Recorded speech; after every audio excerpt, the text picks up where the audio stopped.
എങ്ങനെയുള്ള മനസ്സുകളിലാണ്, എപ്രകാരമുള്ള ഹൃദയങ്ങളിലാണ്, ഏതു സാഹചര്യത്തിലാണ് പരിശുദ്ധാത്മാവ് സുശക്തമായി പ്രവർത്തിക്കുക എന്ന് ഇന്നത്തെ വചനം നമ്മെ പഠിപ്പിക്കുകയാണ്. എവിടെയെല്ലാം പരിശുദ്ധാത്മാവിന്റെ ശക്തിയിൽ നിറഞ്ഞുള്ള സ്നേഹത്തിലും സഹോദര്യത്തിലും പങ്കുവെപ്പിലും ഏകമനസ്സോടെ ദൈവനാമം വിളിച്ചപേക്ഷിക്കുന്നുവോ അവിടെയൊക്കെ കർത്താവ് യേശു മിശിഹായുടെ വാഗ്ദാനമാകുന്ന പരിശുദ്ധാത്മാവ് ശക്തമായി പ്രവർത്തിക്കും.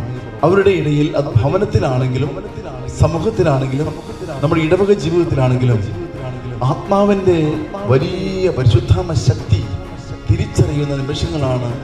ഏക മനസ്സോടെ ദൈവത്തിന്റെ ബലിപീഠത്തിന് മുമ്പിലോ അല്ലെങ്കിൽ ഭവനത്തിൽ ദിവ്യകാരുണ്യ അനുഭവത്തിൽ ദൈവത്തെ വിളിക്കുവാൻ വേണ്ടി ഒരുമിച്ച് കൂടുന്ന സന്ധ്യാപ്രാർത്ഥനയിലോ പ്രഭാത പ്രാർത്ഥനയിലോ അതല്ലെങ്കിൽ ദൈവവചനം ശ്രവിക്കുന്ന ഏത് നിമിഷത്തിലോ ഈ മനസ്സ് ഏക മനസ്സോടെയുള്ള ഒരു മാനസിക പക്വതയിലാണെങ്കിൽ ദൈവത്തിന്റെ ആത്മാവ് ശക്തമായി ഇടപെടുമെന്ന് നമ്മെ പഠിപ്പിക്കുന്ന ദിവസമാണ്.